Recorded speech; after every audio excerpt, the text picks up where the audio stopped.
Everybody, Wes here on Tuesday for our strength first, and then I'll get into our workout. We are going into a clean complex for the strength. We're gonna have 5 sets working on a deadlift from the floor.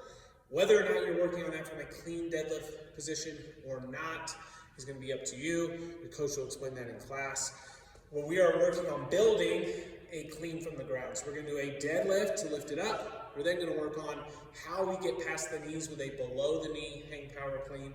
And then we're gonna do an above the knee hang power clean, which is what we typically do when you see it in the workout come up as a hang power clean. So to start, you have those 5 sets. You're doing these 3 reps all together before you set the bar back down. So you'll do your first deadlift, just like normal, getting ourselves set up in a very nice, strong position. We want to start even thinking now, as I'm taking the bar from the ground, how this is going to carry over into my clean, because that's our skill work that we're working on today. Deadlift, use that hook grip if you have it. Our deadlift coming up, clearing the knees so that the bar comes straight up.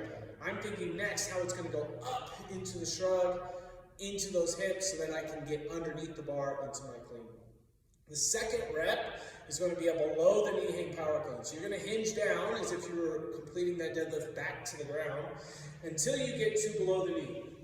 Okay? Keep that good strong position here. Let's not rush this. The point is that we now have the bar below the knee, and we want to see if our body is doing a good job of pulling the knees back so that I'm having a straight path with the bar, or if you can see from the side, if I'm doing a position where I'm way out here in front and I'm having to go around my knees like this, we want to adjust for that. Make sure that that bar is staying over our shoelaces the whole time. So that's why we're going to hold here in this bottom, below the knee position, clear the knees into our hang power clean, jump, shrug, and get underneath that bar.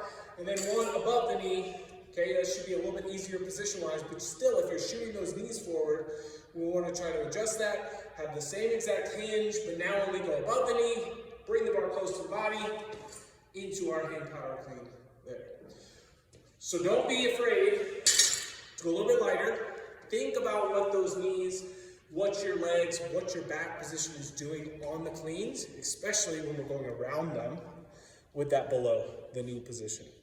It's a very good day to work on that skill and form work for this lift.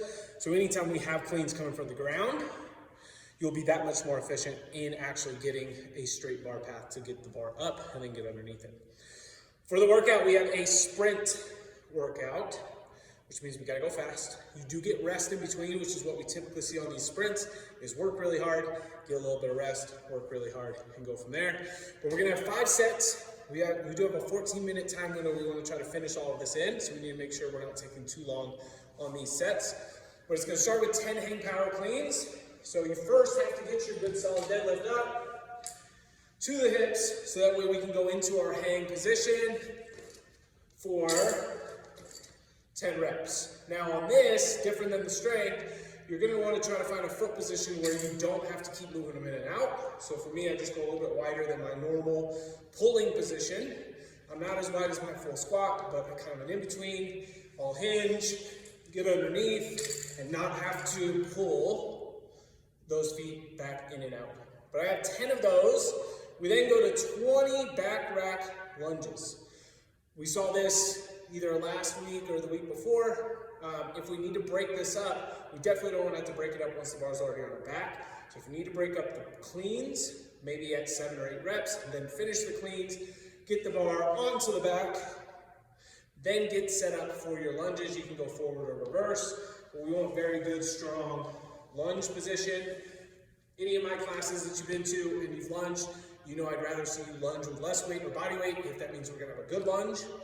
Because what I don't want to see is a collapse where we're going down, and we're having to really lean forward, we're getting momentum out of those hips, or we can't even get up very well and feel like we have to push off of our legs with our hands. So we want to make sure we have a good lunge after that hang power clean. You might be doing a different weight on the lunge, that's okay.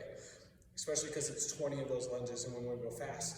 We then go to 30 double unders. I want to challenge you, if you've been doing the high jump singles in class, to take an audit of yourself. Are you really jumping as high as you can on that movement? The goal, because we're allowing those high jump singles to be the same rep number, so you get to do 30 of them. The idea is that you're jumping very high, right, and building that jump capacity that you're going to need for doubles. So if I had a rope and I'm jumping, these are my low jump singles. I now want my highs to be very high, still pushing my feet into the ground. Are we doing that, or are we just kind of going barely higher than a low jump single and counting that so that we can fly through the workout? That's not our goal. We want to get better at the skill. So I challenge you to try to really jump as high as you can on those high jump singles. If you want to then start working this into some double practice, we could do single, single, doubles, or as many singles as it takes and then go into a double. But we want to keep the jump rope limit to about 30 seconds. And remember, this one is a sprint. Okay, so we don't want to pick something where we're having to trip up too much, but we should get our heart rate up pretty good, take that rest period, and then try to repeat that effort over the next 4 sets for 5 sets total. Okay, work on that positioning with that clean, thinking about how we go around the knees, and then once we get to the workout, everything should be dialed in, trying to push as hard as we can on these sprints. See you on Tuesday.